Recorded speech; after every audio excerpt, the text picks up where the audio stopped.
Thanks so much for coming tonight. There might be a couple of other people coming because my experience the last couple of courses, people would come in maybe 3, 4, 5 minutes after the appointed time. All of you were quite early, so. Good.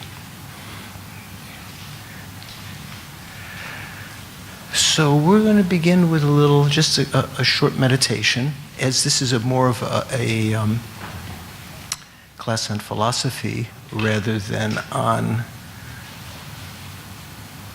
practice of meditation. We won't do a lot, but we'll just try to calm our minds a little bit. And what we'll try to do is focus on something that we're going to be talking about. One of the definitions that we're going to be talking about is mind itself. Citta. The Tibetan word sem is defined as that which is clear and knowing. And I've mentioned that before.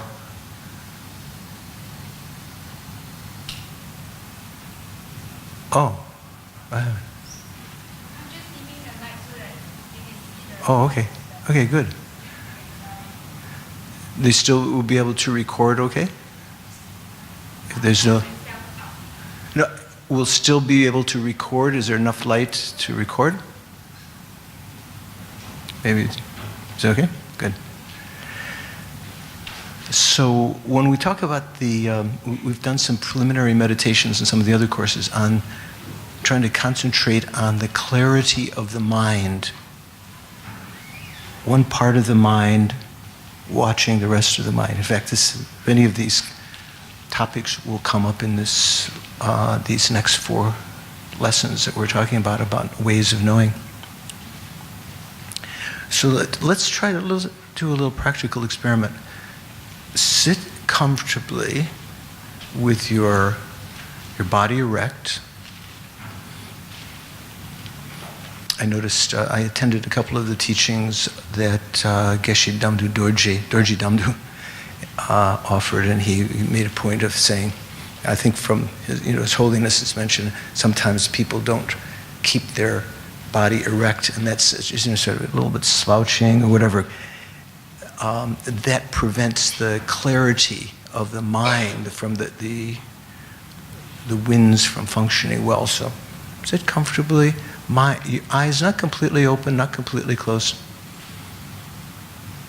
And just without any expectation or any planning, simply just be aware of your mental consciousness.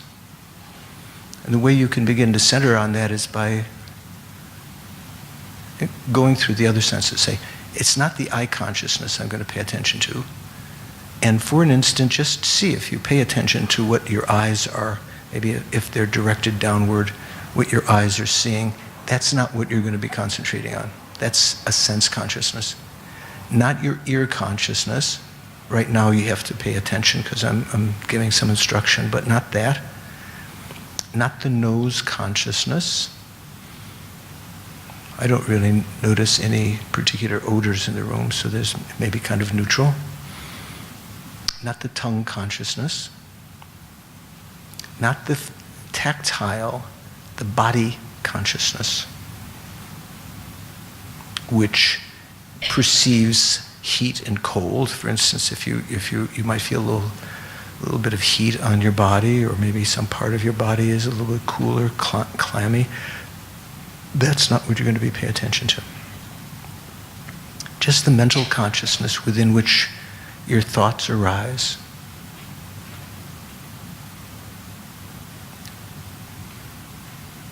Like strolling into a cafe, getting familiar with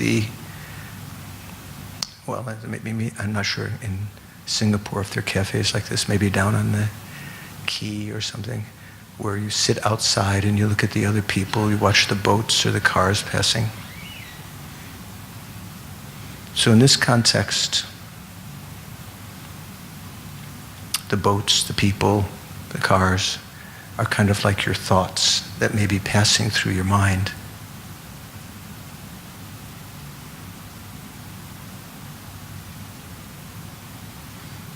See if you can notice those thoughts.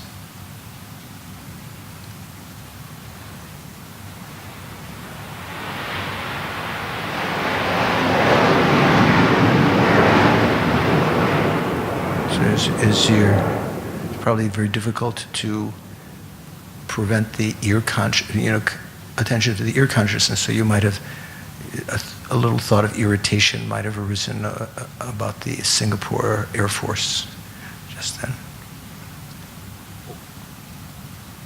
It might have triggered other thoughts in your mind. Notice that the thoughts that do come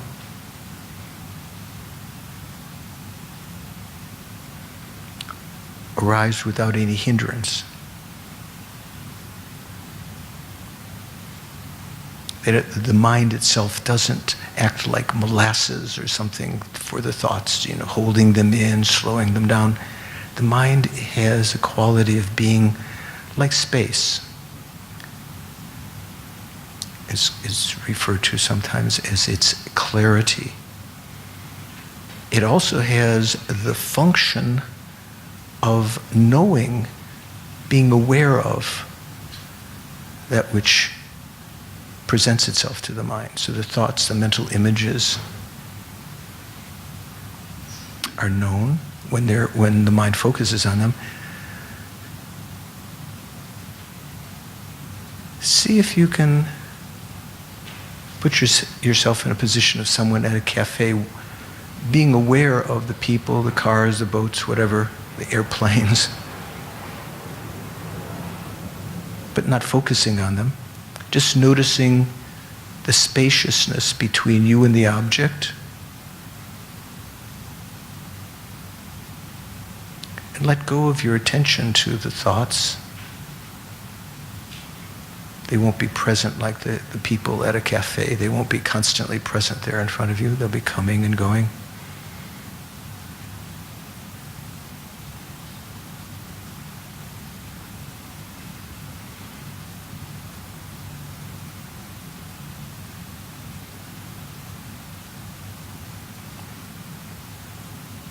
Radically turn your attention away from the thoughts themselves and see if you can, as though turning your head when someone is facing you, or if you're looking at your reflection in a mirror, turn your head around in a situation like that as though to try to perceive who's seeing.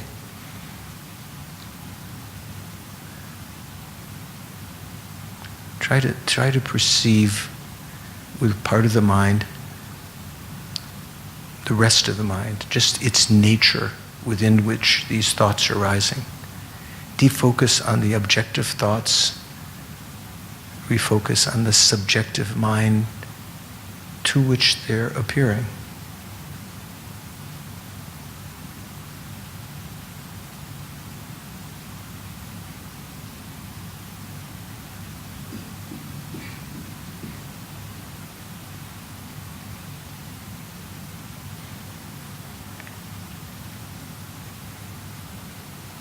And in a somewhat clear, calm state of mind, think, I'm going to participate tonight, hopefully in the succeeding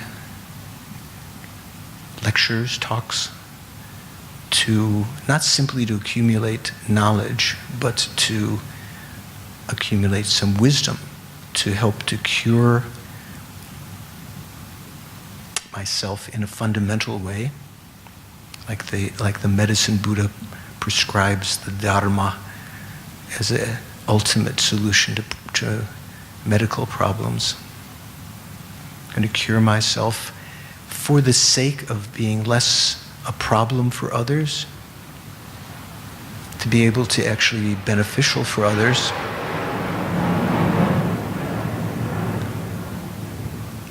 Ultimately, to cure myself by achieving deep realizations of compassion and wisdom. And even for the distant goal, I think that I'm going to listen to the teachings, participate to eventually achieve enlightenment, to become myself, to become a Buddha, completely transcending the idea, whatever conceptions I have of myself now, to be able to effortlessly, spontaneously work for the welfare of sentient beings.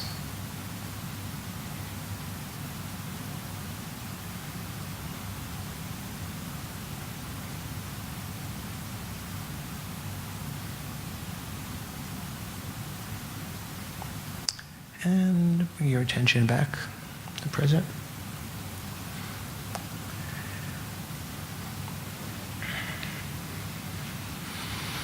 So, how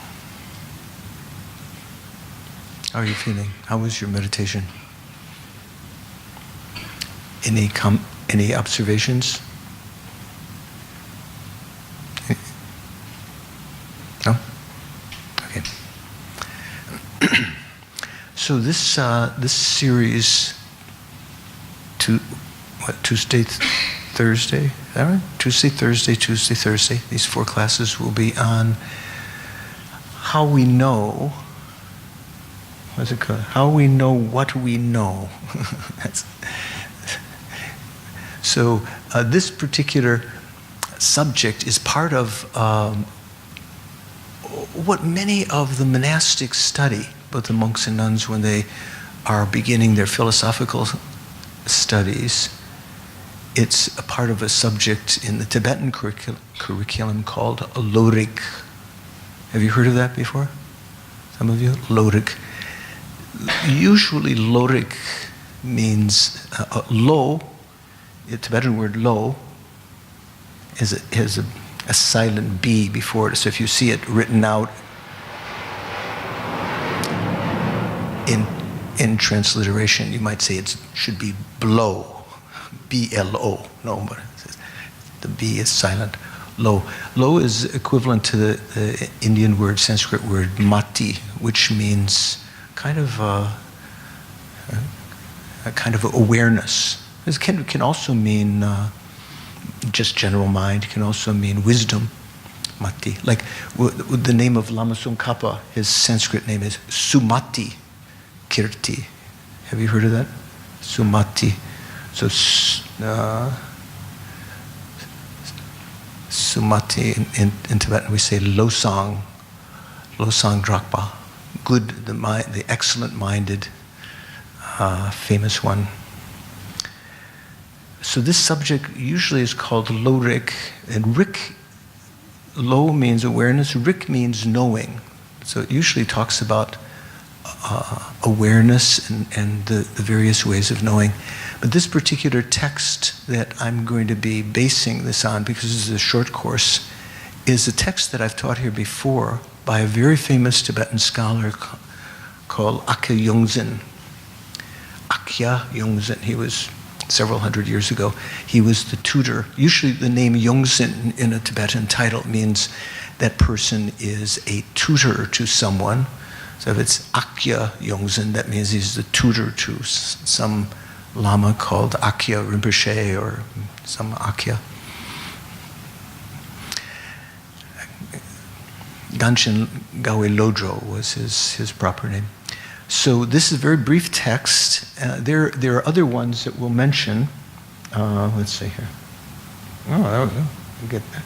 So if you're someone who's like me, very acquisitive, I have to have all these books. You don't need any other book. But if you're going to, if you want, you can look. She wrote compendium.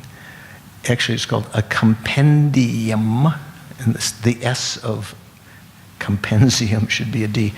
A compendium of the ways of knowing. That's the text that we're going to be using. It says by Geshe Nawandarge because the text was translated in India not so long ago, 20 years ago, 30 years ago. And the commentary was given by Geshe Darge, who used to be at the Library of Tibetan Works and Archives. But the text itself the Tibetan text was comprised by Akya Yongzin. Then there's a text, The Mind and Its Function, which is a big, thick blue book. If you look for it on Amazon or something like that, it'll cost you a bunch. But if you search through the internet to the monastery in Switzerland, you can actually order it for about half that price from the monastery. It might take a little bit longer. Or a couple of you can get together and save some postage. You don't have to get anything. I'm just telling you, if you're of the kind of mind that, I need to have. Or if you plan to study about this subject in more detail later. And then there's another book called Mind in Tibetan Buddhism by Lati Rinpoche and Elizabeth Napper, other people, a little bit thinner, that may be more available. It might even be available in town. I don't know. It's, that also covers the same subject. So anyway, a couple of things. You don't have to get any of those things. So,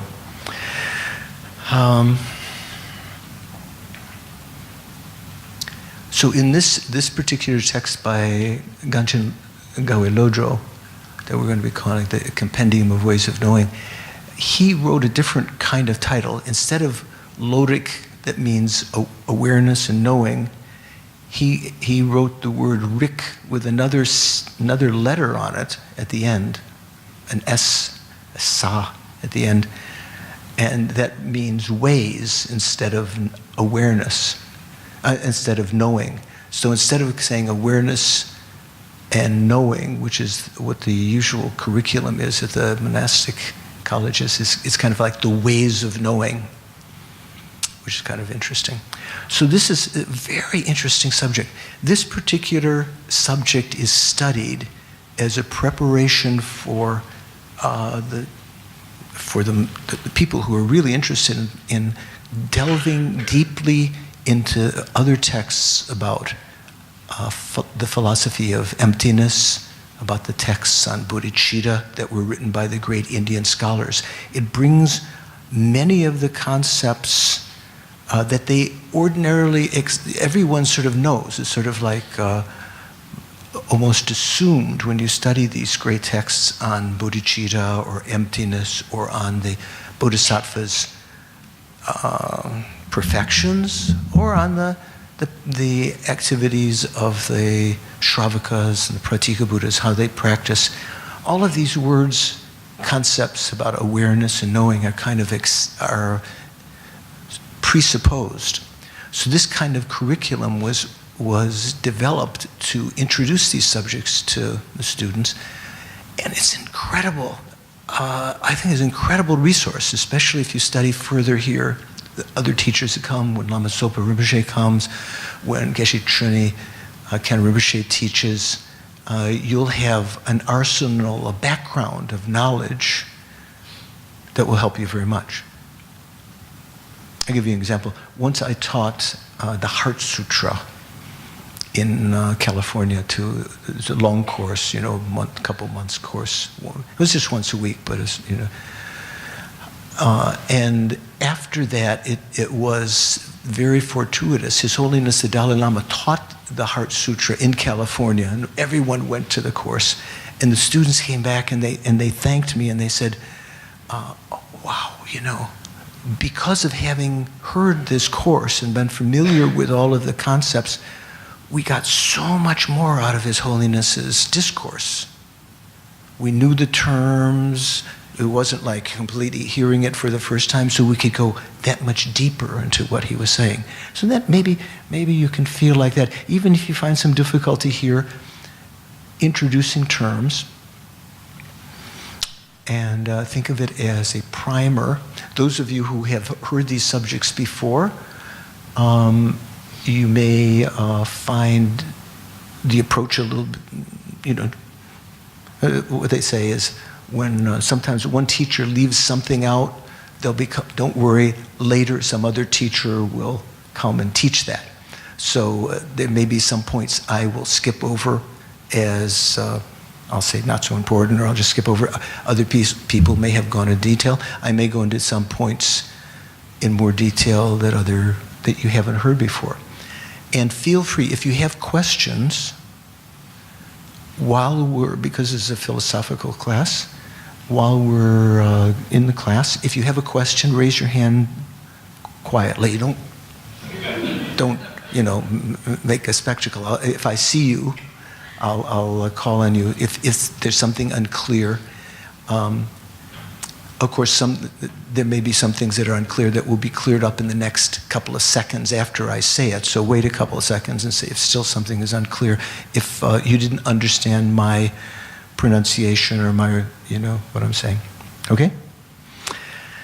So as many of the texts that talk about wisdom begin, there is a homage to Manjushri at the beginning of this text. Homage to Manjushri. So I'm going to read a little bit. Well, I can put it up there. Let's see here. Here we go. Can you see that? Is it too small? Anyway, this is just. Oh no, this is from another text by Jeffrey Hopkins. It's extracted from a text on, it's called the Meditation on Emptiness. So we'll refer to this. I don't have on the screen the Akyo Yongzen text. If you're interested in a PDF of a partial, there might be some pages missing in the PDF. But if you're interested in that, contact the office. Maybe you can put it on your phone, the text that I'm going to be talking about, or on your iPad or your Samsung or whatever, your tablet, or even on your computer.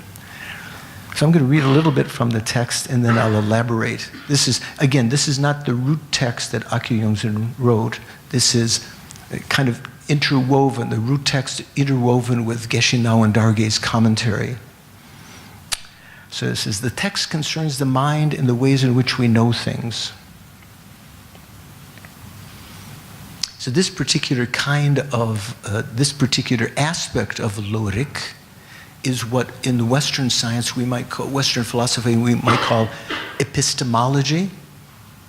What is that? Is that a word you know? Do you know the word epistemology? This gentleman, I forgot your name. This gentleman in the front. Tap him on the shoulder. What's your name? Do. Have you heard the word epistemology before? No. Can anyone give us a concise meaning of epistemology? Yeah, go on. Oh, I thought you were. Oh, come on. Someone must know. Don't be shy. You could say that. Epistemology is kind of the study of how we know, what we know. There's another aspect of Lorik that is kind of study in the monastic system that talks about the mind and the mental factors, and then we'll cover that in the next course. After these 4 lessons, there'll be 4 lessons on the mind and mental factors. So that's more psychology, the mind and mental factors. Anger, attachment, how they arise, what their defining characteristics are.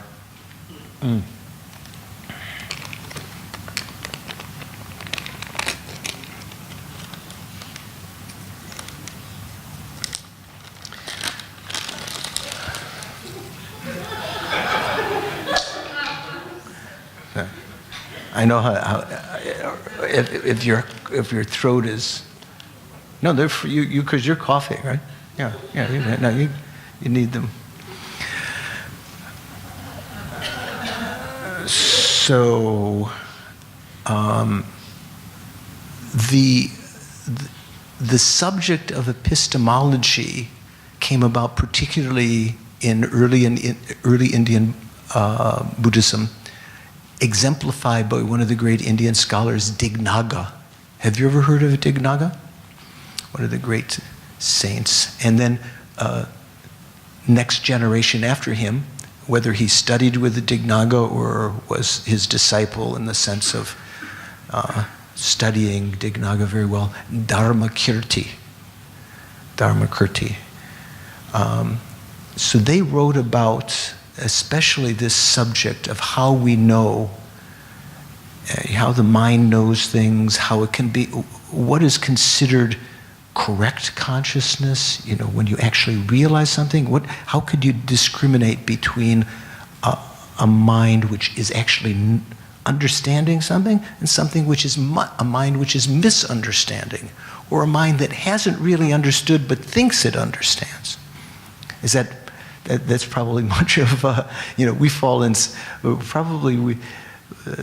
other than common things, if you talk about deep subjects like reincarnation or karma or something, if you're like me, we probably don't yet fall into the category of really knowing unambiguously, really realizing subjects. We may think we know, we may have a presumption, a confidence that we know something, or we may have doubts. For instance, how many people here have total confidence that we will be reborn in future lifetimes and that we have existed in the past? How many? Total confidence. Okay. That's a good number, more than usually in America. How many people have doubts about that? Yeah, there's a good number, and that's healthy, and that's as we'll see in a little while, there's a kind of a progression in coming to a direct understanding of something, starting from a wrong idea and then having introduced, if something is introduced to you, a subject is introduced to you in a proper way, you might have a doubt about your previous confidence. Let's say that, reincarnation, that's just the religious trip, I don't believe. And later it might be approached, it might be presented to you in a coherent way, the rationale behind that, and you may develop a doubt that maybe your previous belief was not true. And later maybe there is reincarnation, maybe there's not, but probably not. And then you might have an equal balanced doubt, or maybe later, having heard even more or practiced, created virtuous karma as a basis, you might have a doubt that tends to think, maybe reincarnation doesn't exist, but maybe it does. Probably does. Might very likely. So you have a progression of doubt. And then you might have a kind of like a presumption after that. It exists, but it's not based on any deep understanding, but just sort of a feeling about it. Later, you may use logic to develop a very special kind of mind that is based on reasoning. Technically, one of the ways they translate it is inferential cognition, an inference, using an inference, a cognition that has been induced by some logic. And that is maybe in a sense can be said to be the first time you've actually realized the object, or the concept in question. And then that you can refine that later to deeper and deeper perception, direct perception, and so forth. So we're going to be talking about that. That was one of the subjects, especially by Dignaga and Dharmakirti. So the other aspect of low rig that we'll be talking about later, the psychological part, was, of course, taught by the Buddha also, but it was exemplified by a Sangha. Have you heard of a Sangha? A Sangha was sort of when we talk about the Mahayana great charioteers, we talk about a Sangha and who's the other? I should say a Sangha, right? Who's the other? Nagarjuna. Nagarjuna taught especially the wisdom, sort of explained about the Buddhist teachings about wisdom. Asanga did teach about wisdom also, but his main contribution was teaching about the method side, the bodhisattva's activities. And within that context, he gave definitions about the mental mind and mental factors. So that's a little bit of context to that. So this text concerns the mind and the way in which we know things. So this is mainly talking about the epistemological side of things, the ways of knowing. By understanding how your mind works, training it properly, you can attain omniscience and full enlightenment of Buddhahood. You will then be able to liberate from their suffering all sentient beings, that is, everyone else with a mind. So usually the Tibetan word for sentient beings, we might call living beings, is semchen. Sem is one of the words that means mind, chitta. Someone with chitta, someone with mind. So in general, plants, although plants grow, they have life force, they're not considered sentient beings. So we don't vow to liberate plants from their suffering. That's why it's okay to be vegetarian. You don't create negative karma by cutting down the plants. There's some people, does anyone here believe that plants have mind? Yeah? Oh, I thought I saw a hand. Anyone here believe that plants have mind? There were some theories, Western experiments where you've heard about these experiments? Where they connect up some, like an electroencephalogram to a plant, leaves or the stems, and different people come into the room. Someone who has been very kind to the plants, always waters them, and another person who sometimes, when they come in, they always slash plants and act aggressively. And so sometimes there's reaction from the plants. So some Westerners have said, oh, that must mean that the plants have mind, that they are aware. There's some other explanation. It might be that there are spirits that inhabit trees and plants, and maybe they're going bananas when the person comes in. But anyway, so homage is therefore made to Manjushri, who manifests the complete wisdom of the Buddhas.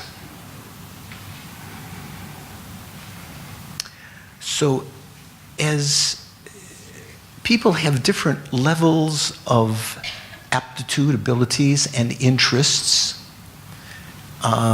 predispositions, the Buddha taught different levels of understanding. He taught different systems that would explain his teachings. Like we talk about the Theravada teachings for those individuals that were mainly interested in achieving nirvana, or the Mahayana teachings that were mainly for those who wanted to achieve enlightenment. Say, aptitude in that way. But philosophically, the Buddha also taught different systems, philosophical systems. Technically, we'd call them tenets. So some of you have may be familiar that there were generally, in later philosophers, when they categorized the different systems that Buddha taught, seemed to be 4 main systems, right? Do you know what they are? Who can say? Someone is nodding their head. The beginning of so 2 of the systems that were mainly from the Hinayana, presenting the Hinayana systems, the Vaibhashika system and the Sautrantika system. This text, the Lorig text, is mainly from the Sautrantika point of view. So you might say, oh yeah, I'm leaving. I want only Prasangika, the highest Madhyamaka school. Actually, all of the philosophical studies begin with this presentation, because the Sautrantikas presented these ways of knowing, let's say Asanga and Dharmakirti, although they held some higher views also, especially Dharmakirti. But they presented things from this particular Hinayana point of view. And there are only some small tweaks if you present things from the Prasangika point of view. The other two schools are called what? Of the Mahayana philosophical schools? Chittamatra and Madhyamaka, right? So I think the pronunciation is interesting. That sometimes people say, if you say Madhyamika, that refers to a person.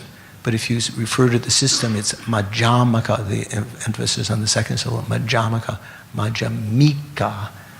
You put the emphasis on the M for the person who is adhering to the Madhyamaka philosophy. So this is from the Sautrantika point of view. According to the Sautrantika point of view, and the teachings of Dignaga and Dharmakirti is not their own idea. They were taking from the Buddhist teachings that he gave to certain disciples. According to that, all phenomena, all knowable things are either impermanent or permanent. Generally, I think other schools also say that.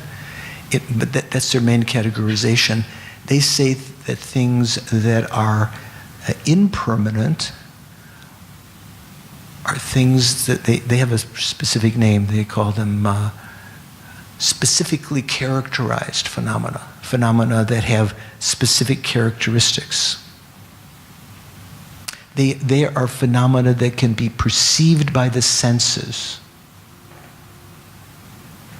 They don't need to be perceived only by the mind, but they can be perceived by the eye, the ear, and the nose, the taste, and the tactile sensation. Impermanent phenomena. Then the permanent phenomena are things that they call generally characterized phenomena, sort of generalities. Things that can't be perceived directly by the senses, like space. Although we talked in one of the other classes, you might think that you do see space with your eyes. I don't mean space of outer space or the space between us, but the existent phenomena, which is simply the lack of obstruction that you can know through experimentation, the lack of contact.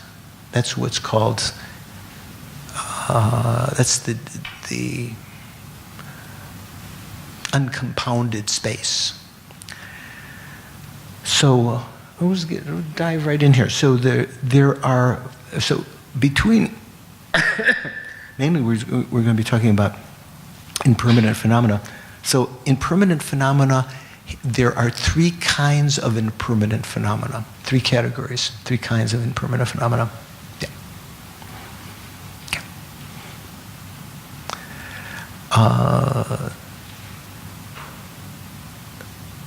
Form, physical things. Consciousness is impermanent. And a third category, which is neither form nor consciousness. Okay, you think about that. Okay, impermanent things. In fact, you might think that consciousness is, maybe you might think that consciousness is form, like, because people often think in the West that consciousness or the mind is, some people might think it is the brain, or it's a, what do the philosophers say now? An epiphenomena that depends upon the brain. From a Buddhist perspective, the mind is something which is immaterial. It is not comprised of matter. It has its own continuum. You can't create mind, consciousness, out of matter. The same way that you can say, for instance, if you have one of these lemon drops, and you were to put it in an atomic reactor, you could transform it into energy, right? The form of the lemon drop. E equals mc squared, right? So the mass, the physical mass can be converted into photons or other kinds of energy, movement, and so forth. You can't create consciousness from matter in the same way. It's not a matter that when the egg is fertilized in mommy's womb, that the mind sort of is created out of that. Buddhism believes that the mind has to have had a previous continuity. It's of a different continuum than matter. So of the impermanent phenomena, there's material things, matter, form, there's consciousness, and then there's a third category, which is neither mind nor matter, that's impermanent. You might say, wait a second, what's that? Is that some kind of new age thing? Do you know what that is? The Tibetan is called, in Tibetan it's called Demenduchi. Compositional factor which is not associated with the mind.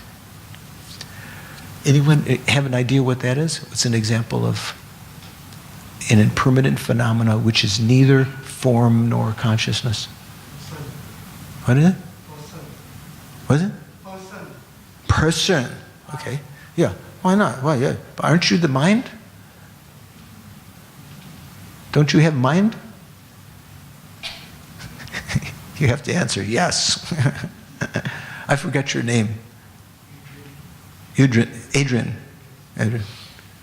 So Adrian says the person is an example of something which is neither matter or consciousness. Well, Adrian has matter, form, his body. He also has mind. So, but you're right. A person is a concept, a name, but we recognize a person. It's a name that's given to a combination of body and mind, right? And in so doing, you can't say the person is the body, nor can you say the person is the mind. Although at various times you might identify with the body. If someone were to say, oh, you're looking great, you lost some weight. Or, you're looking so much younger, Adrian. You might, at that moment you might associate, or if you say it to me, I'm 73. Am I the oldest one in the room? Is anyone older than 73 here? I'm the oldest one? Oh no. Okay. You might say to me, so I might associate it with my form at that time. At other times we might associate with the mind. If someone says you're very clever, or they might say you're cruel, or we might associate it with our mind. But in the end, the person is not something which is actually, the person is neither the body or the mind. It's a concept which is attributed to a combination of the body and mind. What we call the 5 aggregates, remember? The 5 skandhas, panchaskandha. So that's just one example. There are many other examples of things which are neither form nor consciousness, but that's a general. So having said that,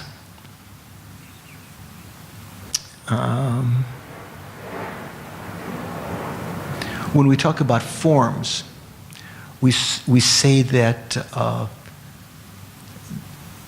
in the Sautrantika system, the way that you would enumerate it, you'd say the various kinds of forms are included in objects of sight. What are the objects of sight? Actually, the same word again, rupa or form. But here, there's 2 uses of the word form.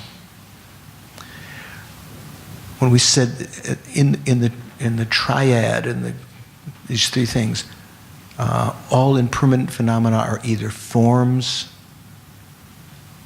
consciousness, or that which is neither form nor consciousness, yet still impermanent. This form is a general category form. You could kind of say matter, but it's not exactly, not every philosophical school would say that matter is a correct definition. So this form is divided into 10 things. The form which is visual form, so now using the word form again, Like oftentimes we talk about statues. I mentioned this in the class the other day. Someone would say, "Oh, you've just received a beautiful rupa." This word that means form. So it's kind of like the material, in that sense, that is an object of eyesight that represents the Buddha's body or something. So they're objects of sight. Sounds that we hear are considered also to be form. One of the objects of what's left here? Nose. Usually they go to going down like this. Eye, ear. So these are what, odors or smells or fragrances, depending. Fragrance sounds like something good. Smell almost sounds like bad. Oh, you made a smell. So I don't know what you did. Odor, maybe. Maybe odor sounds bad. But say, objects of nose consciousness are forms. Objects of taste consciousness are also forms. Although you might say, well, that's, like if you have a orange drop, a lemon drop, or if you put a piece of durian on your tongue, you might say, but that's matter. That's an object of eye consciousness. But it has a different, many things have within them different, a combination of these different form objects. Say, for instance, some things could be totally tasteless. Say, frozen water. It has a particular, it does have another tactile quality of being cold, but you put it on the tongue. But there are other things that have form that also have taste, and that is considered to be a form also. They're objects of tactility, that is, of your tactile, your sense consciousness, your body sense consciousness, which pervades your body. Those are also called forms. And they would be embedded in something. Say, for instance, an example of that might be a soft piece of well-made, well-knitted linen or something. If you get some very nice sheets, what do they say? How many threads per inch? The finer quality. Nice, smooth. If you don't have as much money, you buy one that's a little grosser. It doesn't feel quite as comfortable on the skin. So that particular quality of smoothness or softness is also considered a form, and it could be found in certain of the, in some other kinds of physical form. Something which is gross, which has a physical form that can be seen, and so forth. Is there something left? That includes all the different kinds of form? So also there's some subtler kinds of form, according to Buddhism. The basis for sight, from a Western point of view, are the rods and cones in the back of your eye and the retina. Is that the right term? Rods and cones? Do you know what I'm talking about? Receptors. That's a subtle kind of material. Even within that, say the eye consciousness, if this is the eye, the eyeball, and my hand is kind of the retina, the eye consciousness, when you, so let's say if you're going to sleep, or if you're dead, if you're going to sleep, the eye consciousness retreats away from the eye, and even if you open a person's eye when they're asleep and you wave in front of them, they don't see anything, right? Have you tried that with your brother or sister when you were young? If they're not completely asleep, the eye consciousness might be nearby and you can wake them up that way.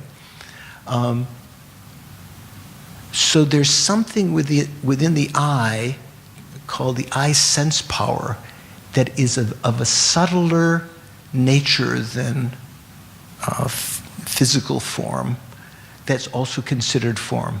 Also, the sense receptors of the ear have a subtle kind of matter in them, even more subtle than the receptors of the ear. Like this, the rods and cones are not this subtle thing. Within the rods and cones, there's something that the I consciousness can come and inhabit, and that makes the correct environment when something, a reflection of something, or the refraction of something on your retina that you're seeing, the eye consciousness can make contact with that and know it.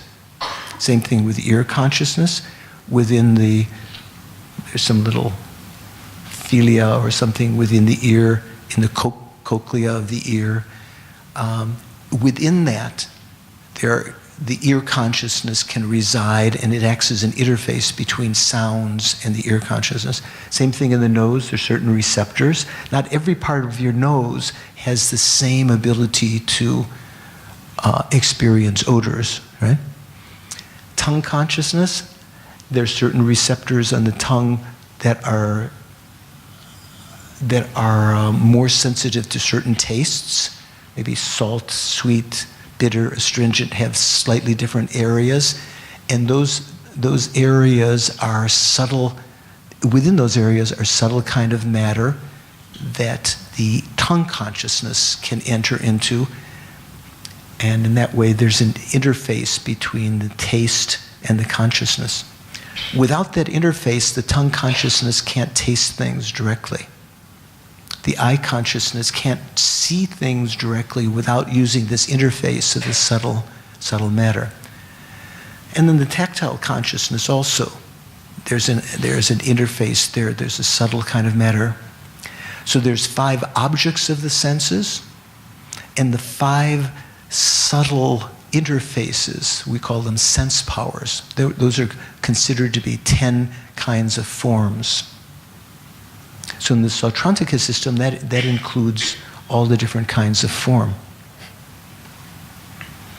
I don't know. I haven't investigated. You know, if you talk about if you talk about chemistry and atoms and molecules and so forth, you may have to try to see how that fits into the system. But that's generally what we say. So in this text, we're not talking much about form. We will a little bit later when we talk about the psychological part. Because we'll be talking about the eye consciousness, its definition and so forth, and how it relies on its own object. For instance, the eyes, can the eyes hear? Can you hear through your eyes? Can't you see someone speaking and read their lips? Well, you're not hearing their sound, right? You can know, maybe you can know pretty well what they're saying if you could read lips. But that's not, the eyes don't smell, they don't hear, they don't taste, and they don't experience tactile sensation. You might have a doubt. What if you stick a pin in the eye? Doesn't the eye experience some pain? Yeah, but that's an example. The body sense pervades the whole body, and so it pervades the eye also. So it's actually the body sense that's experiencing that pain. Or if you put an ice cube close to your eye, or if you put something that's warm close to your eye, you can kind of feel it with your eye. But that's not due to the eye sense, that's due to the body sense. So consciousness. Now, so we had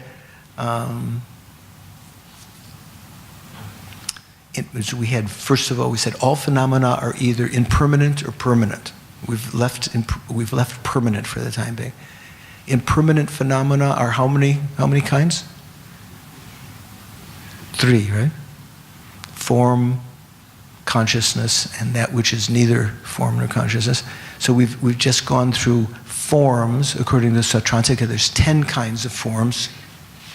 The objects of the 5 senses, and the sense bases themselves, this clear, subtle kind of material that acts as an interface between the consciousness and the objects. So there's 10 kinds of forms. Now consciousness itself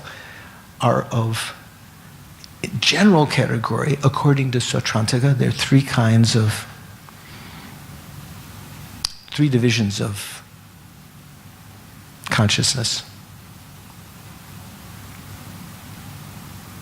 Primary consciousness, secondary consciousness, or we say primary consciousness, we say chitta.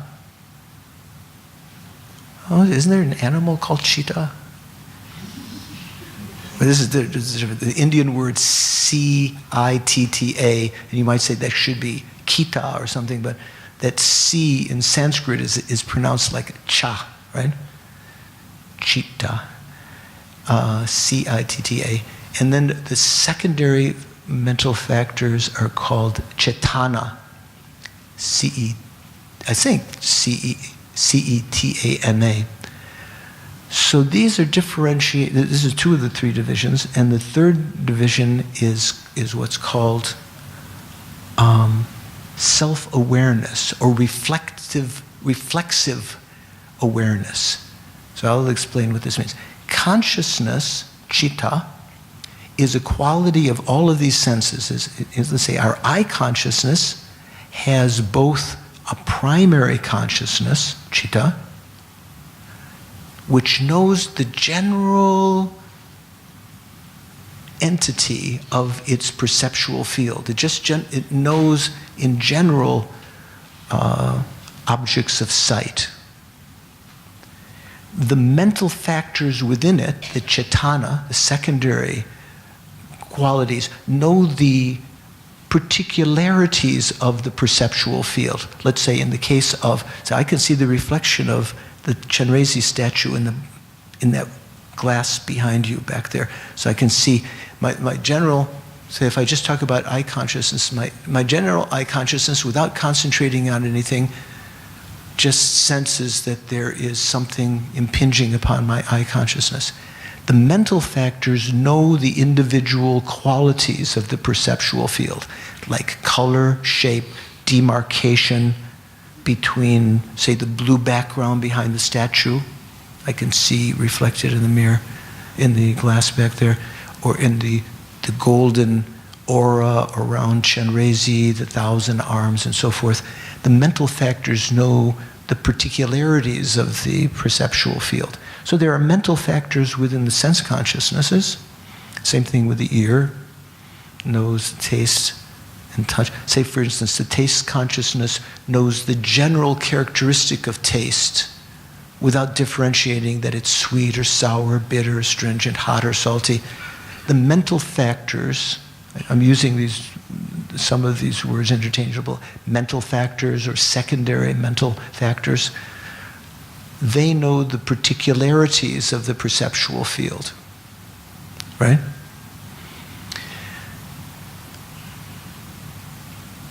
This third kind of division of consciousness is called self-awareness or reflexive awareness. So this is something that is a philosophical argument between the various philosophical schools. The Sautrantikas generally accept the existence of self-awareness. What that means is consciousness itself, they say, is aware of itself. And you might say, oh yeah, of course, that makes sense. I am aware of myself. It makes sense that consciousness is aware of itself. Say, for instance, in some of the higher schools, even the Chittamatra school accepts the existence of this self-awareness. The reason they accept it is this, that when you are knowing something, when you see something, or you're listening to something, you're listening right now to this lecture, thinking about it, later on the MRT when you're going home, do you have the capacity of remembering no? You can't remember? Okay, so you don't have any self-awareness. Not joking. The Tibetan word is rangrik. Rang means self, rik means awareness. Some people don't like to translate it as self-awareness because it sounds like you're thinking of being aware of yourself, like as a person. But it's not. That's not the self. It's the consciousness knowing itself. So they say, some of the philosophical schools say, how do you know that you've seen something or heard something? There's not some other kind of consciousness that's necessary. Say, here's the consciousness that's watching. Say, I'm looking at this consciousness is seeing Cecilia over there. How do I know that I saw Cecilia later? You might have to posit another consciousness that was observing the consciousness and saying, oh yeah, it's knowing Cecilia, right? But then you run into a problem. This consciousness, how do you know this consciousness? You have to have another consciousness watching it. And you have an infinite, what do you call it, regression, or an infinite number of things that are needed. So they say, no, it's not like that. Consciousness itself that's seeing Cecilia is aware that it is seeing Cecilia. So later you can remember that apprehension, that subjective experience, right? Does that make sense? Okay, we'll leave that for the time being. That comes as one of the divisions of consciousness here. So consciousnesses are either primary consciousnesses,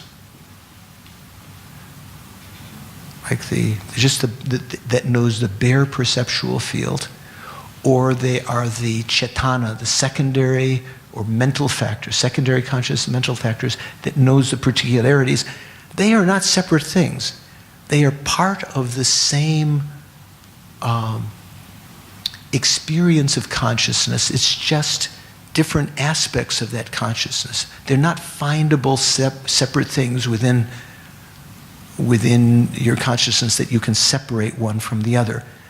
You can't separate the mental factors from the primary consciousness. And you can't separate the self-awareness from that consciousness either. It's all one entity. Okay?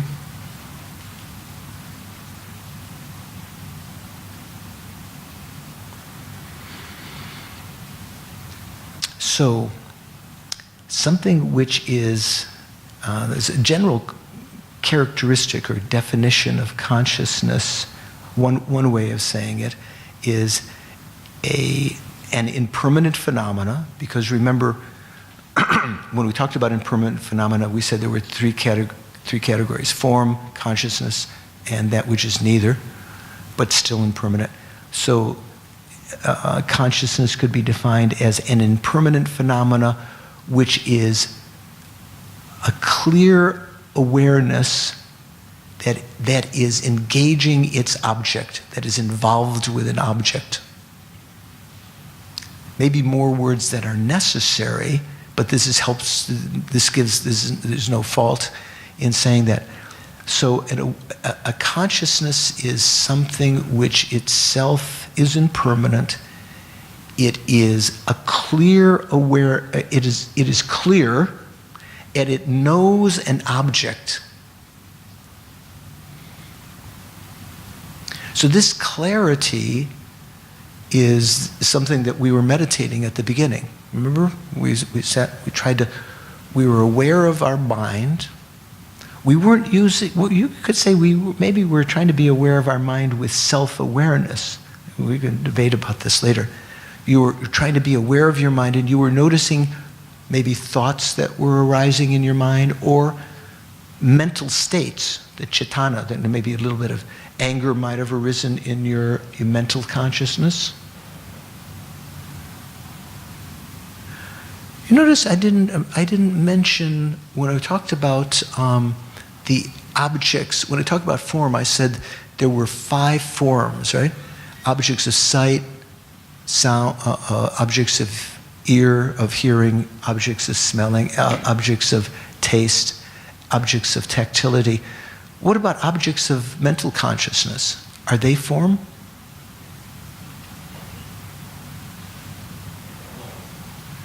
Why not? Doesn't?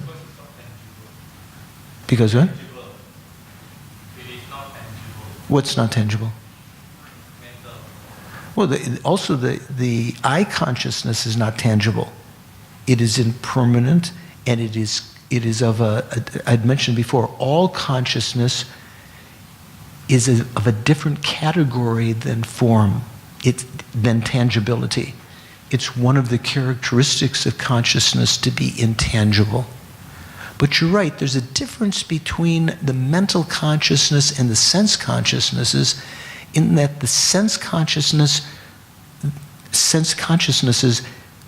engage their objects. Let's say the eye engages the visual field, visual forms, via this interface, this subtle matter in our eyes that is embedded, let's say, in the rods and cones. Not the rods and cones themselves, it's some subtle material form we call the eye sense power.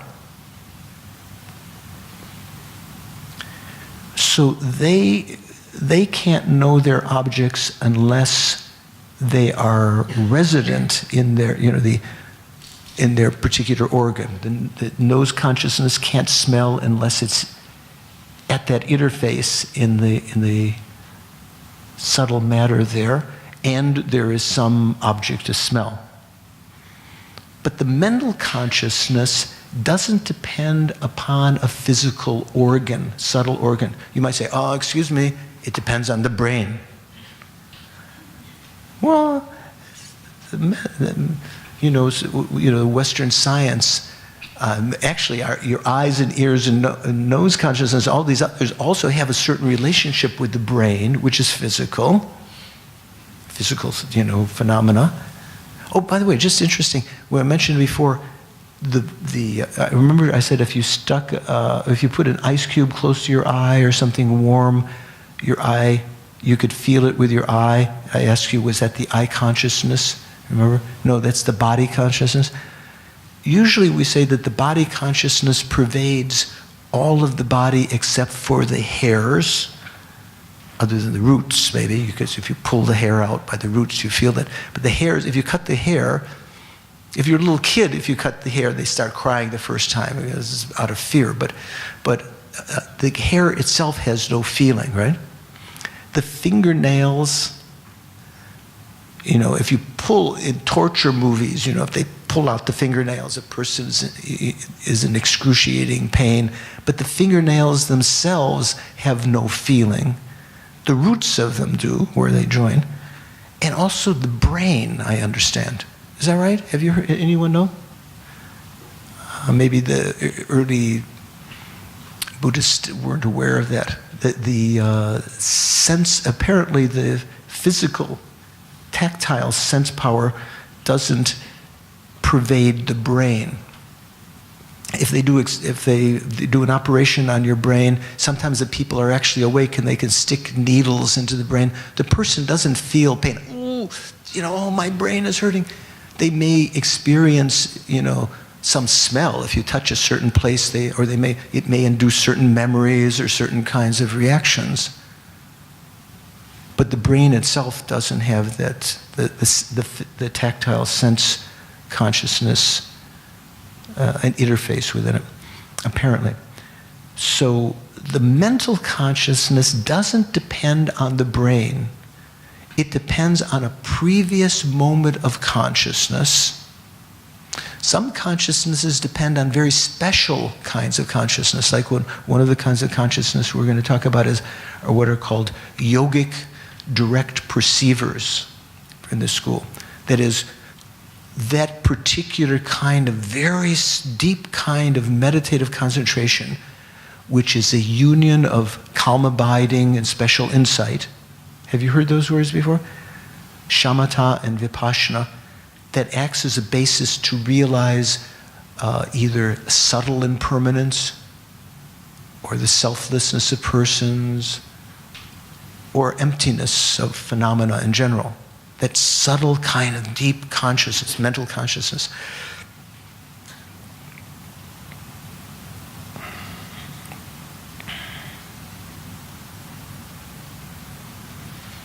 So the mental consciousness, I think your intuition is right. It's different. It's somehow different than the sense consciousnesses.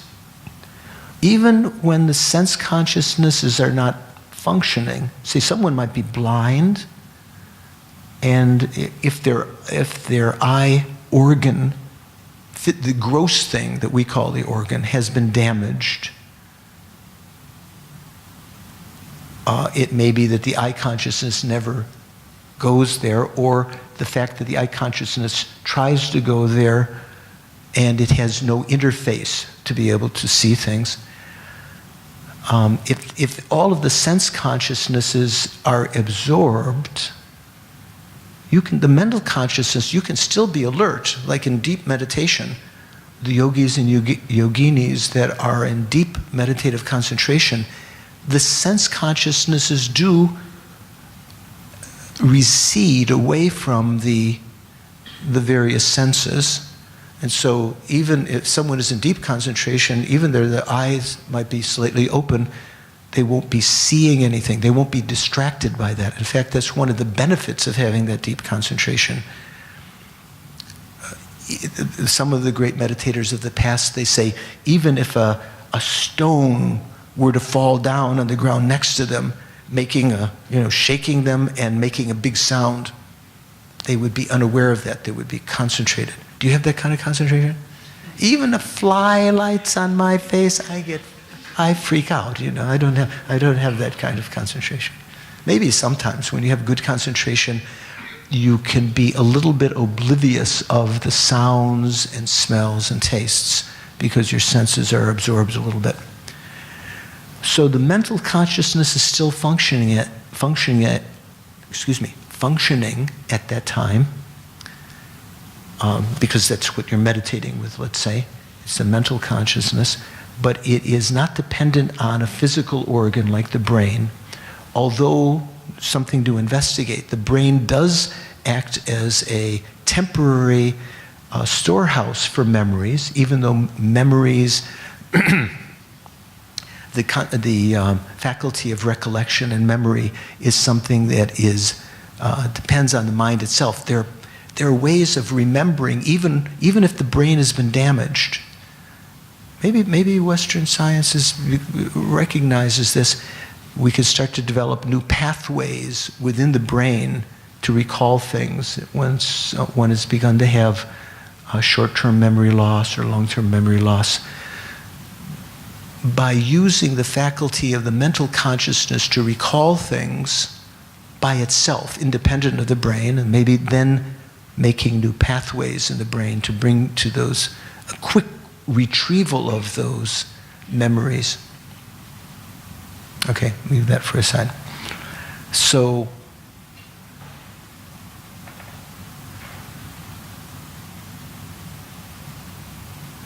okay, I'll read a little bit of Geshe Darge's commentary here. Take, for example, taking a look at a work of art. Let's say this Chenrezi's Rupa, the statue behind me. With the first type of consciousness, what's that? Primary consciousness, right? You receive its bare visual impression. With the second, the mental factors, or the cetana, the secondary minds, you identify it as a work of art. You identify, you can see the details of it, and with the eye consciousness, but of course, the mental consciousness is also aware of what our sense consciousnesses are perceiving. I sometimes think of it as this example I gave in one of the other courses. In our office here, there is one TV with, I'm not sure how many, 12 or 15 feeds from security cameras in case someone's coming to steal something or, there's some problem. And in big buildings, often there's an individual who's often in the first floor or the basement sometimes. Their job is to look at all these monitors, right?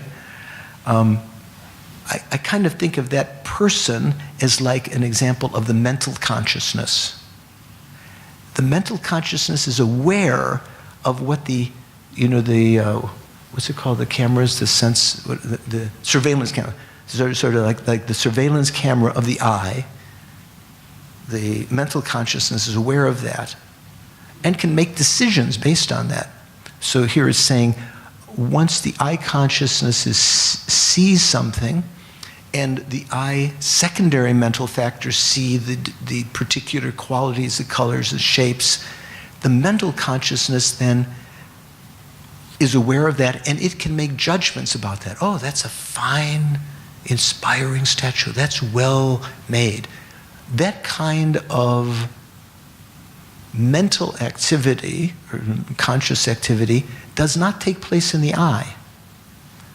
When you see something really beautiful, you see a handsome man walking down the street or a beautiful woman, it might be so striking to you that you think it's in your eye. The beauty is beheld by your eye.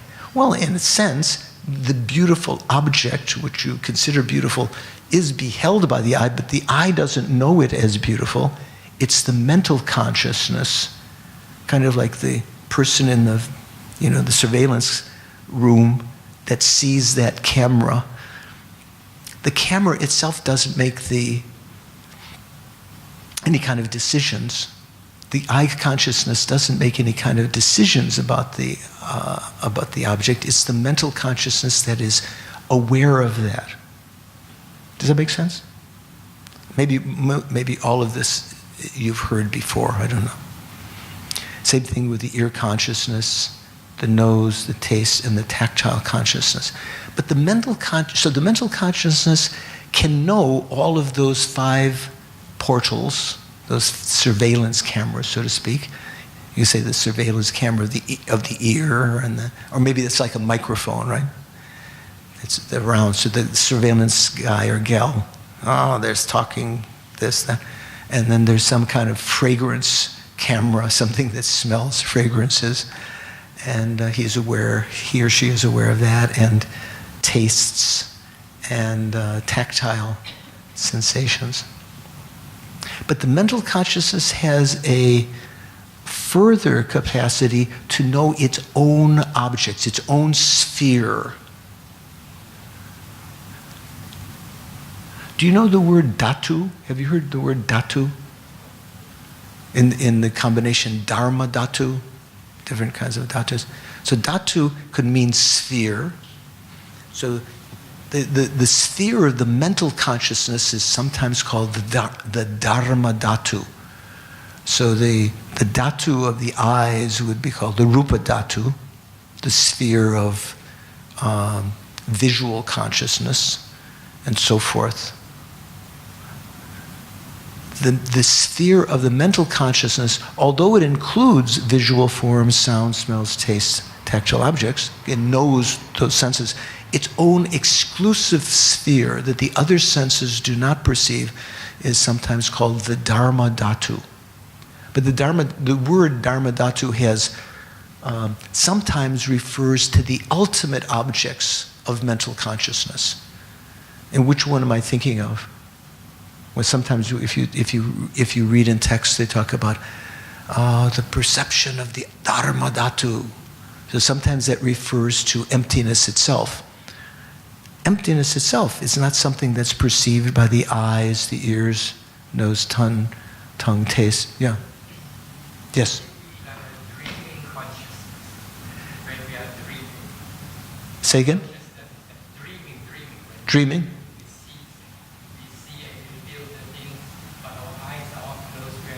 Right. Okay, good. This is one of those things that's going to be answered. Remember I said there's some things we've answered in a minute or two. So this is coming up. So when we talk about the mental consciousness, I said it has its own sphere, the dharma dhatu, right? And sometimes this word dharma dhatu refers to the ultimate objects of mental consciousness. Like sometimes emptiness is called the dharma dhatu. So there's even some Buddhist centers that are, I think Chogyam Trungpa started, that are called dharma dhatu. So it doesn't mean just, the ordinary objects of mind. It's referring to, ultimate experience. Now, when we talk about the other kinds, when we talk about mental consciousness,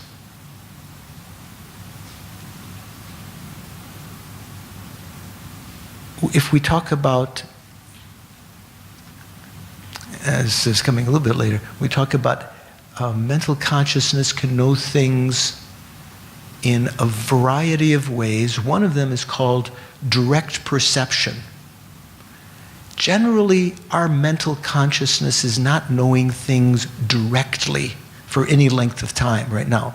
For one instant, when the mental consciousness is aware of the I consciousness, for just a short time, thought instant, it knows that object of sight, let's say shape, color, knows it directly. But generally, afterwards, it only knows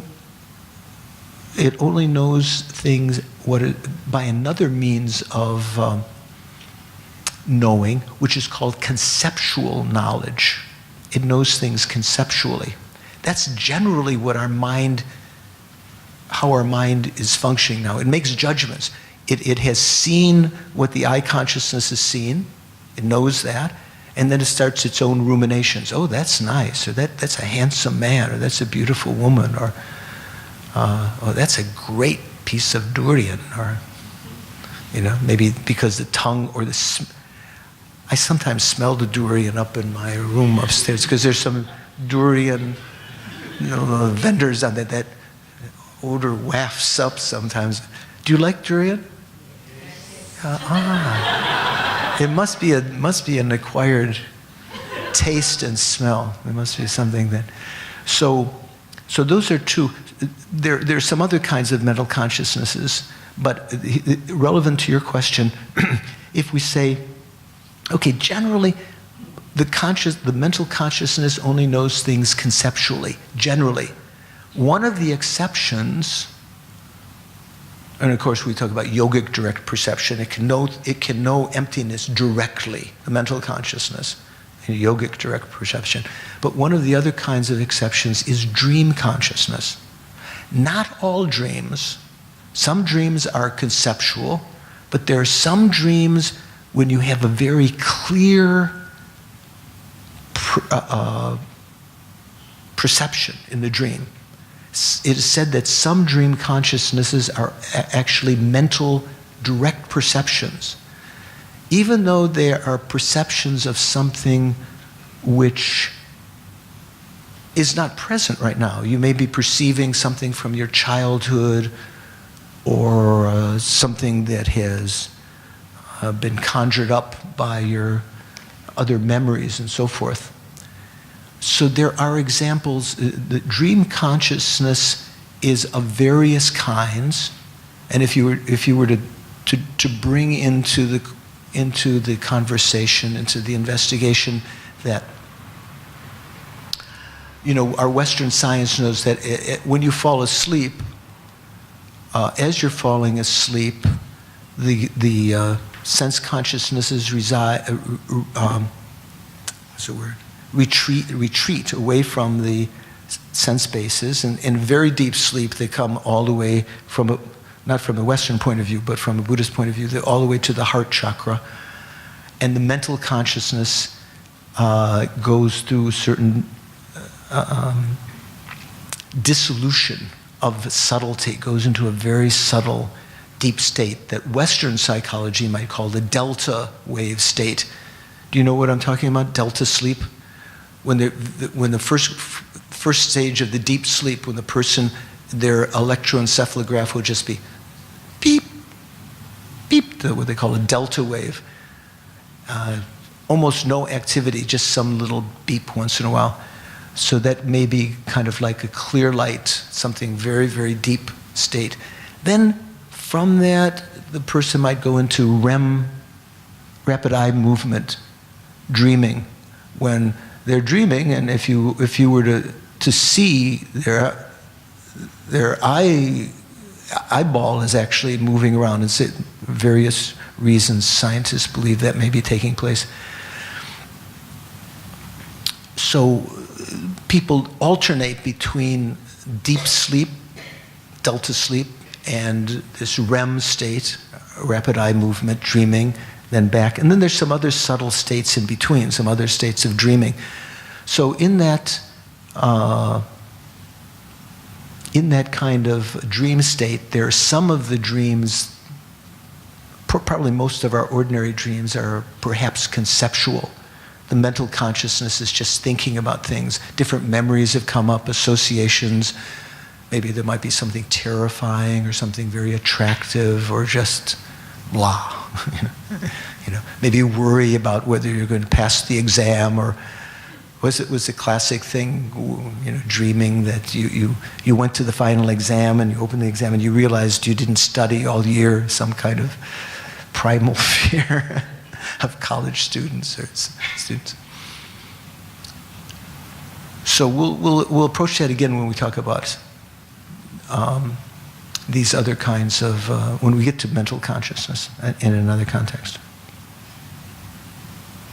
Also, another kind of mental direct perception, besides dreaming, is clairvoyance. Is clairvoyance, when we talk about divine eye, is that through your eyeball? To be able to see distant places, distant lands, and so forth? Anyone know? Cecilia, do you know? Divine eye? Pardon? Third eye? We talk about third eye. That's something different, maybe. The divine eye, divine ear, they can hear teachings that the Buddhas are giving in other Pure Lands and things. These things are based on the mental consciousness, and they may be kind of direct examples of direct perception. They're not conceptual states of mind. So I'll introduce here, because we talked a little bit, when we talk about mental consciousness has two ways of knowing things: directly or conceptually. So what does a conceptual state of mind mean? It means that we are not knowing things by the objects directly appearing to us, but we know things via some kind of mental image of them. Like right now, if I ask you to think of your mom, you might have a mental image of your mom. It easily arises to your mind. It's not in your eye consciousness. It's not in your ears, nose. You might remember her fragrance. You might remember the particular feeling of holding her and so forth. But talk about the visual memory of your mom. That you are knowing, let's say that your mom still is alive. She may not be alive, but you can still remember her when she's passed away. But say your mom is alive. It's not as though when you're thinking of her, your mental consciousness somehow reaches out to where she is. Otherwise, you would know that she's cooking or that she's, combing her hair or something like that. Your mental memory of her, your mental conception of her doesn't see what's happening right now. You are knowing her, let's say, you are really knowing her somehow, even though you're not knowing her particular state right now. You are knowing her through what's called a mental image, or technically they say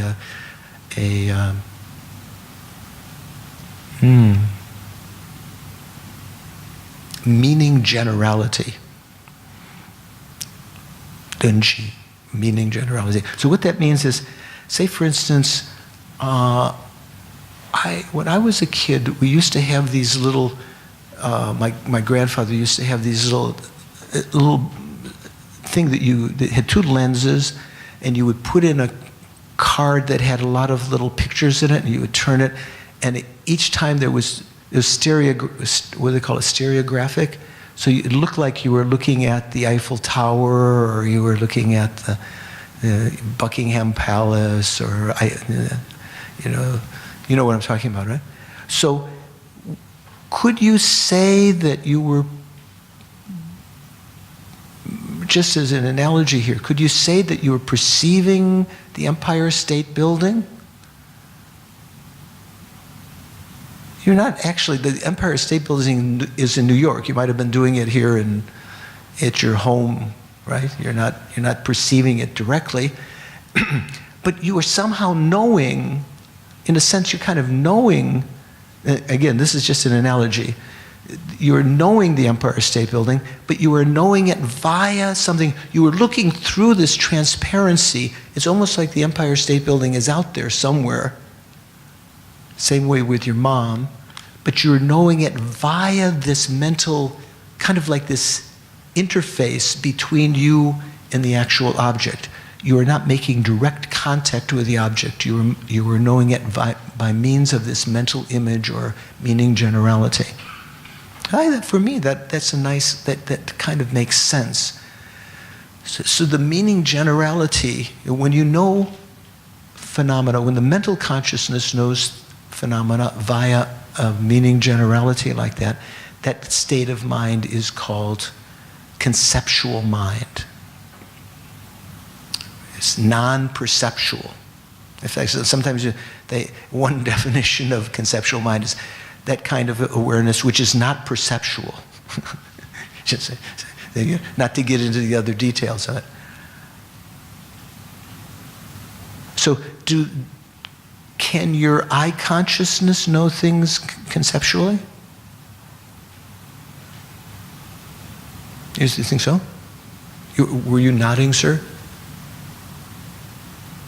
This gentleman with the glasses, that I'm pointing. So you think that eye consciousness can know things conceptually? Can you give an example? If like you say, you see the picture of the Empire State Building, so you are not actually seeing the actual building, but conceptually in the mind, the building is there. Okay. It's a concept. Not reality. We don't actually see the thing, but it's a concept in the mind. Okay. Do you hear what he's saying? So say, for instance, what if you're looking at television and you see President Trump, bad example, but anyway, and you get frightened or whatever. Is that an example of the mental, of the eye consciousness, the conceptual eye consciousness? No, I don't think so. Generally, we say the 5 senses, eye, ear, nose, taste, touch, only perceive things in a bare fashion. So remember the example of the person in the basement looking at the surveillance cameras. The surveillance cameras make no judgments. They're just pure receptors. The mental consciousness is thinking, I'm seeing the Eiffel Tower or I'm seeing the Empire State Building. It's the mental consciousness that, because of that optical illusion, remember I said that was just an example of how mental consciousness knows things conceptually via a mental image. So we'll think about that a little bit more. How are you doing? Do you need a moment to stretch? We just have a half hour more, but maybe I've gone a little bit far. You want to take a break? Yes. Okay. Let's take a 5-minute break. Okay. Pardon? Oh, you have a question. Okay. I thought you wanted to take a break. Okay.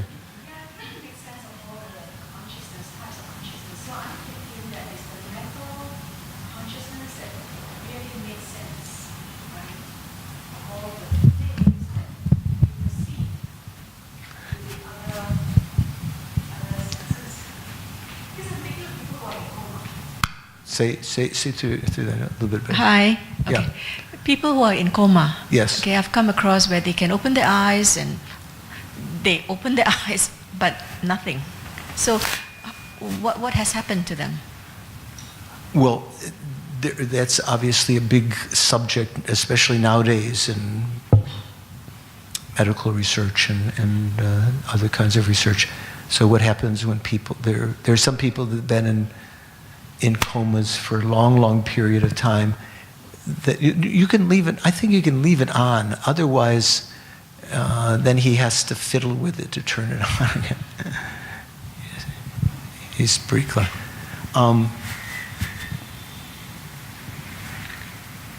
I think that's kind of, there are situations when, because of some person's individual karma, some particular kind of physical injury and so forth, some trauma, that the sense consciousnesses have absorbed away from the senses. The mental consciousness is there, and they may be, the person, you may think the person is in a vegetative state because the electroencephalograph shows no activity. In fact, they often call it a vegetative state, right? Or in one kind of state like that. But the mental consciousness may be still thinking.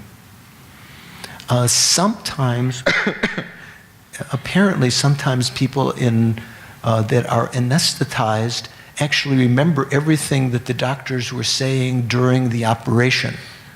So you doctors, nurses, you have to be careful. So in general, maybe in some kinds of anesthesia, some of the senses may absorb partially, but then come back. Maybe maybe the ear consciousness is there, but the tactile consciousness is not active. So the person, they can cut in to the skin, and the person doesn't react with the feeling of physical pain and so forth. So I don't know what's happening there, but I think Buddhism would say that if the person is still alive, generally that would mean the mental consciousness has not left the body, because at the kind of a Buddhist definition of death is the state in which the subtlemost consciousness has left the body. And if the subtlemost consciousness has left the body, that means the gross consciousness that we're aware of now, that thinks, I am George, or I am, what's your name? Lisa? Linda.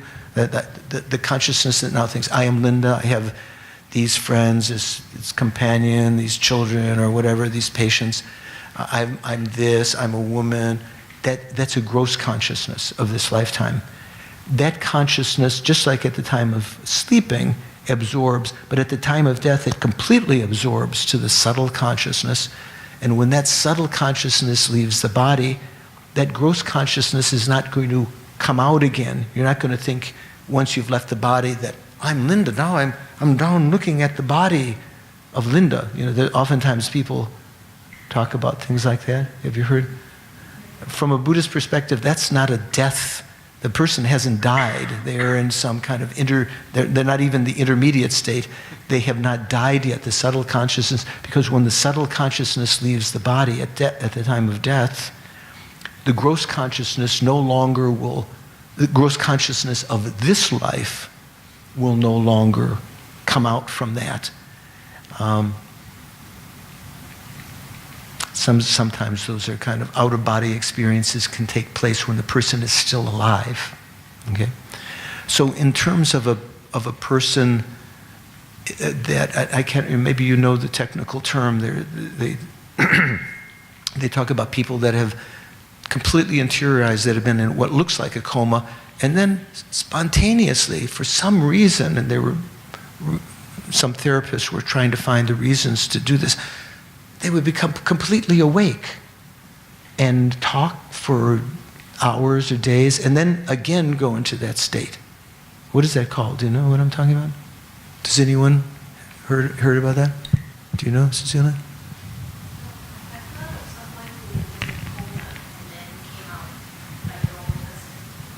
Right. Yeah, this was the basis of some articles and even movies, I think, some time ago. So anyway, that's there's a variety of different things that can happen due to one's karma, also due to the particular injuries that one might have endured, that can cause these strange kinds of events. But one can begin to understand it a little bit better, make some sense of it, in knowing that individuals, from a Buddhist point of view, and through which can be kind of verified through your own meditation. The great meditators, these sense consciousnesses do, in a sense, retreat away from their sense bases, the interface that allows them to perceive their objects, and they kind of oscillate in sleep. In deep sleep, they absorb to the heart chakra, and at the time of death, they completely absorb to the heart chakra. And there's only a mental consciousness then. That's why these great tantric practices are undergone during this lifetime to try to train the subtlemost consciousness so that at the time of death, when all the other senses are gone, so you talk about no distraction, nothing no tactile, no fly, even fly comes on your skin, you're completely oblivious of it. There's only the mental consciousness there, and it can meditate on emptiness and make very great strides. Okay?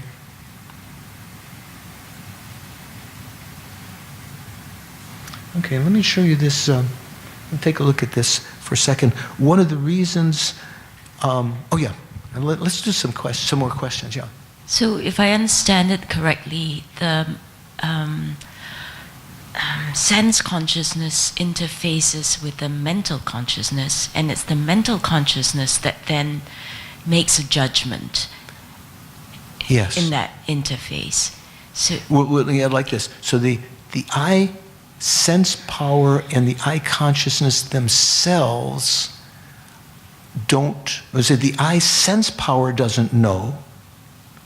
The I consciousness that is inhabiting it, so to speak, that has entered into it, is knowing the perceptual field, but it doesn't make decisions about it. As that consciousness is connected, so to speak, to the mental consciousness, the fellow or gal that's perceiving that, the mental consciousness knows that, and it is it that is making the decisions about the perceptual field. Okay, so if it's making the perception and the judgment, then with making that judgment, is there also then a karmic event? And in Buddhism, I guess my question is that related, in making that judgment, is there a karmic event created? And then second, in Buddhism, are we training our minds to minimize our karmic imprints by not making that many detrimental judgments? You could say that, and that last statement. And So the last question is, at the point of death, when we refine our minds so much that the subtle mental consciousness dissolves at the final moment of death, we try to go back to as pure a state of mental consciousness as we can, so that we can minimize the karmic imprints from this lifetime. Is that how we interpret all this? So you have to be kind to me, kind of like at the news conference. Follow up with a second question. Now we're going to get a little conflating the different questions. So first question, if you talk about, that's what they always say, I have a follow-up question, right? At the news conferences. Not so the person doesn't have to remember all those different questions.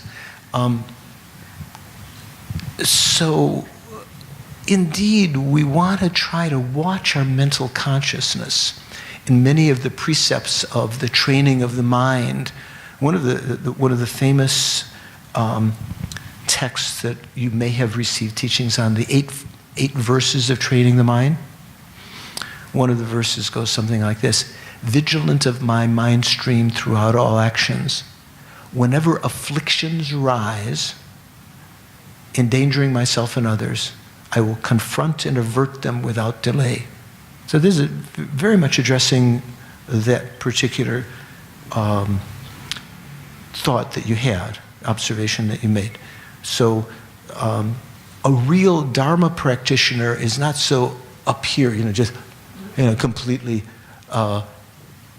unaware of the mental consciousness. How we most of the time we're looking at our friends, or we're looking at the TV, we're reading the paper, we're eating the durian, whatever, and we're unaware of the mental consciousness and all of what's happening. So delusion might rise, attachment might rise, anger might rise, jealousy, and we're unaware of that, and it's almost as though we are identifying when anger arises. We say, I am angry. Not just that anger is in the mind, we almost identify with the anger, or we identify with the attachment or the jealousy or whatever. And it's though we have no power over it. Whereas if you're aware of the mental consciousness, you're a little more introspective. So vigilant introspection.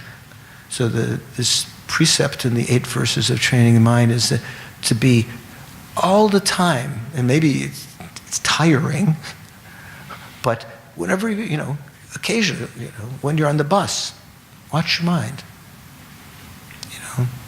And, open up your eyes occasionally, see the other things around. Shantideva in the Bodhisattva Charyavatara says, the Bodhisattva walks, just looking at the space, just looking down in front as they're walking so they don't trip and they don't step on some sentient being.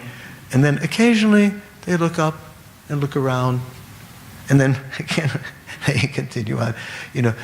That might seem like, the austere, who wants to live like that? There's so many beautiful sights to see in Singapore. You can see those sights, and when you do see them, you can offer them, like Atisha, when he saw beautiful things, Atisha used to offer them to his gurus. He'd stop, when he saw a beautiful landscape, he'd stop the caravan on the way to Tibet or on the way back. He would stop the caravan and he would mentally offer this to his gurus. Beautiful sights, beautiful fragrance when you come across a field of flowers and so forth.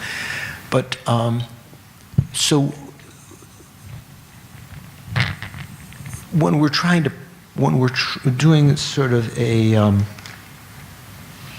practice, when we're trying to, it may be that we don't always generate positive states of mind consciously. Once you get into practice, you might try to consciously generate within your mental consciousness positive states of mind to create good karma. Your question was mainly about preventing negative states of mind, and that verse that I mentioned to you was also talking about that. So there are two kind of activities that our mental consciousness should be doing. We should be trying to create virtuous actions with our mind, and reminding ourselves to create virtuous actions with our body. If we see someone in need, to offer assistance. If we see someone who doesn't have resources, to offer them something, some food or money or whatever, it could be help. Or if we see someone who's terrorized, a little child, to calm them and so forth. Motivated by the mental consciousness, say, of empathy and compassion, positive states of mind. And we can positively, even if we don't look like we're doing anything, we can generate positive states of mind, looking at other people on the bus, seeing how they are preoccupied.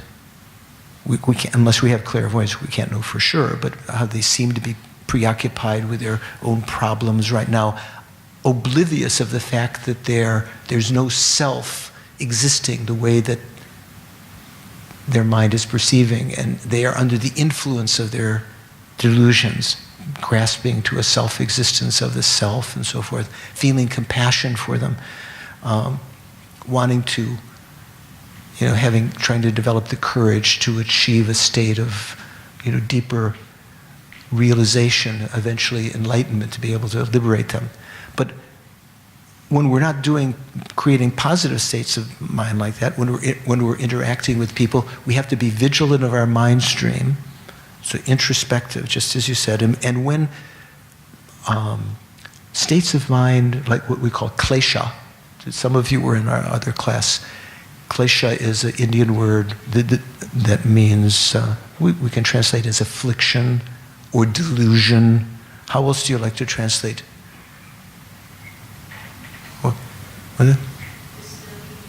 disturbing states of mind. Emotions, I think sometimes people might think emotions are good. She's a very emotional person. She cries when she sees the starving children. Some kind of what we call emotions might be positive states of mind. So, but you could say disturbing emotions maybe, or disturbing mental states of mind. So when they arise, to be aware of them as soon as they're coming up. It's sort of like it's like bubbles coming to the surface of a fizzy drink. Yen, who was here at the beginning, she was teasing me yesterday because the center was closed, and I'm staying in a room upstairs, and she said, "Oh, you should." She sent this little emoji of some little animal playing. She said, "Oh, you can be playing all day today. The center is closed." I said, "What mischief could I get up to?" And she said, "You could be drinking fizzy drinks," because I had asked her to get some fizzy electrolyte replenisher, and you could be eating burnt garlic, because she noticed I didn't mind eating the burnt garlic when we cooked some salmon. So when the bubbles are coming up, it's analogous to these afflictive states of mind that don't appear immediately. There's some kind of impetus, some kind of, you see something, or you remember, or you see something and remember something, some kind of situation arises, and a little bit of maybe anger starts slowly. It doesn't really, until it gets to the surface of your mind, you don't even notice it generally, because you're not watching your mind. If you can watch your mind, if you can be vigilant, you can cut it off before it manifests in the mind. Most people were unaware of that, and we might say harsh words, especially when people have had something to drink. They lose their inhibitions. So that, in a sense, that means they're less introspective when they're partially inebriated or inebriated.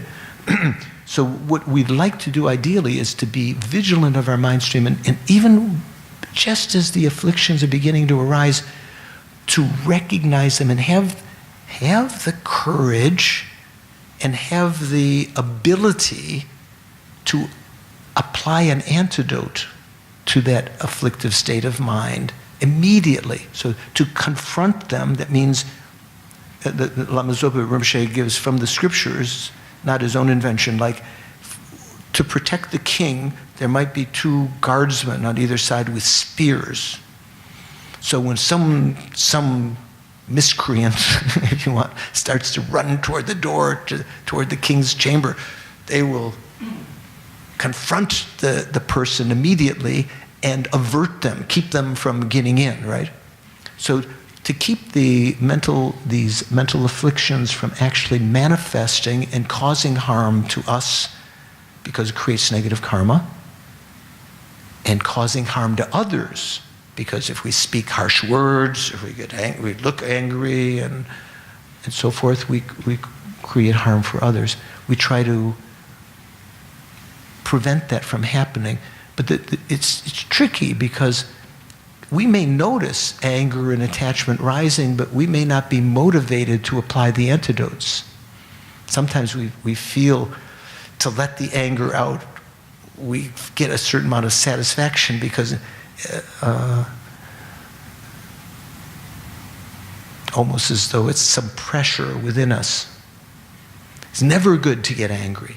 Never good to get angry. It's good to recognize that anger is about to rise, but to apply antidotes to that. Although sometimes with attachment, it's even more problematic for our minds to apply an antidote, because often we associate attachment rising with pleasure. That if we follow our attachment, we'll get the ice cream cone, we'll take the ice cream cone, or we'll kiss the person, just spontaneously, or we'll take the thing in the jewelry shop, we'll steal or we'll whatever. So we may associate attachment with pleasure. So it's until you start to see the defects of attachment, it might be difficult to confront and avert it. So we need to practice that in the laboratory of the mind, on our meditation cushion, so that when in everyday life, when afflictions arise, we recognize them and we recognize their defects, and we have practiced their antidotes. We've studied Shantideva, all the various Lanrim. We know how to counteract attachment, anger, and so forth. We know their particular antidotes that can temporarily cause those afflictions to subside. And we know the general antidotes that are applicable to all afflictions and can cause them to cease in their entirety eventually. So meditation on emptiness. One great meditator, the first Lanrim course that I attended, Stages of the Path, that Lama Zopa taught at Kopan in 1974. What is that now? 26 and 19, 46, 45 years ago or something. Wow, really old. A long time ago. After the course, there was a Lanrim retreat that we were going to do. There was a 1-month meditation course, and then for the first time, Lama Yeshe had arranged for us to have a Lanrim retreat. There were of the course members, there were maybe 160 or 200 people at the course, maybe 60 or 80, 60, maybe 70 stayed on afterwards, and we did a Lanrim retreat, maybe 8 hours, 10 hours a day meditating on the Lanrim for a couple of months. It was fantastic. And near the beginning of the retreat, there was a visiting meditator, a great meditator called Gomchen Kapala. Kapala is an Indian word that means skull cup, right? Made from the skull. Gomchen, literally Gomchen means, Gom means meditate, Chen means great. So it's like great. Gomchen is a great meditator. He was supposed to be a reincarnation of a very famous Tibetan saint, Tontang Gyalpo. Anyone heard of Tontang Gyalpo? What's he famous for, Cecilia?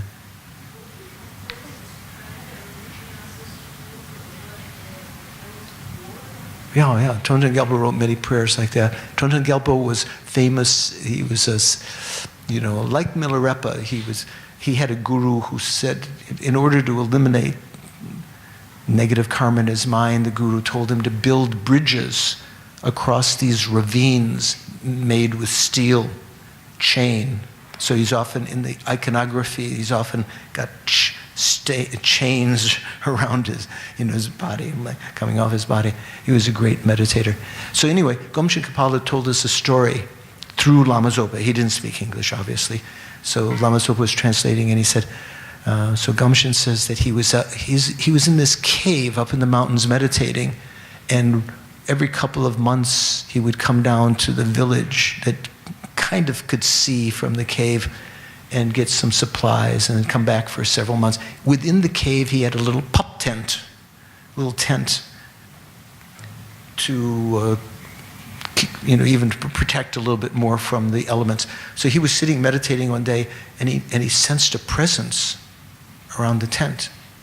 Not just an animal or something, but some big hulking presence around the tent, and fear arose. Maybe there's a thief who's wants to get his meager possessions, maybe would kill him, whatever. So he said he meditated on emptiness. So this is sort of the connection with what I was saying before. The ultimate antidote to the delusions is meditating on selflessness of the person. There's no person. The way that there's still a conventional person, but there's no person that exists in this way that is causing my fear and terror and so forth. So he meditated on emptiness for some time. And maybe just that vibration of non-threateningness or whatever, he said, afterwards, the presence seemed to have gone. So some days later, Lama Zopa begins translating, Gomshin says he went down to the village. Do you remember this story, Cecilia? He went down to the village and was buying some sampa butter from the proprietor of the store. And the proprietor said, "Oh, where are you? Where are you these days, Gomshin?" And he said, "I'm up in that cave up there." And the proprietor said, "Oh, wow, did you see the Yeti?" So he said, "There was a Yeti up there last week." So the implication was that, in his cave there was this Yeti walking in the cave with him walking around, and his, you could imagine freaking out if there was a Yeti there, and his meditation on emptiness helped to overcome that fear.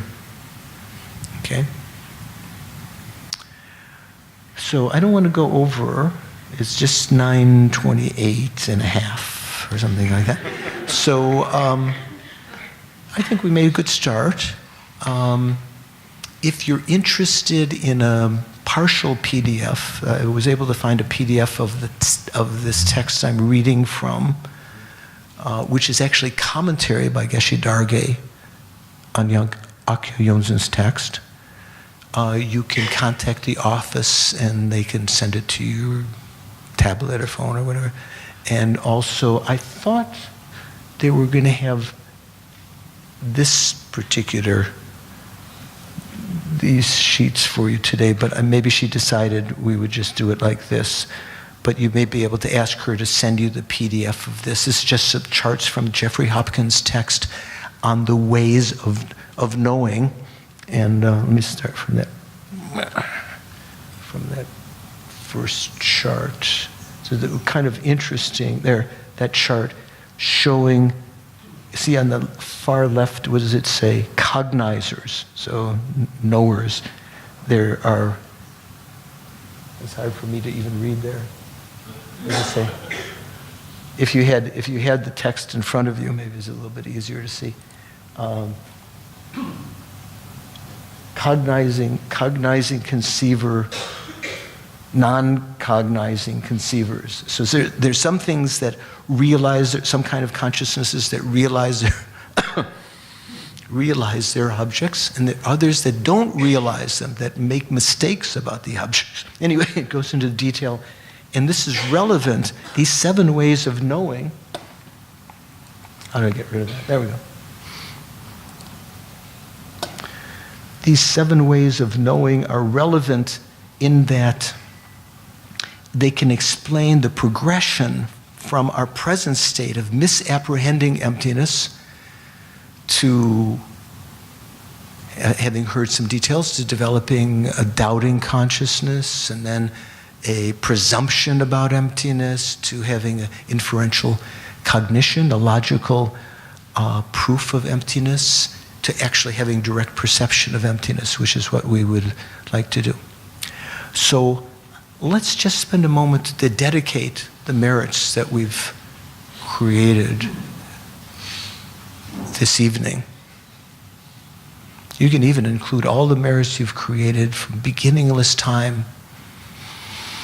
May they all become the cause of my continued spiritual development this and in future lives, culminating in my practice of renunciation, bodhicitta, right view of emptiness, practicing the bodhisattva path, if I'm fortunate to meet the teachings of secret mantra, Vajrayana, to practice to quickly achieve enlightenment, to achieve my own and the welfare of myself and all other beings, to become Buddha. That's a goal that we can achieve that has karmic causes, and we have created some of those causes this evening. If we dedicate the merit in that way, that merit will continue to exist and multiply until we achieve that state. Due to these merits, may I quickly achieve enlightenment for the sake of all living beings.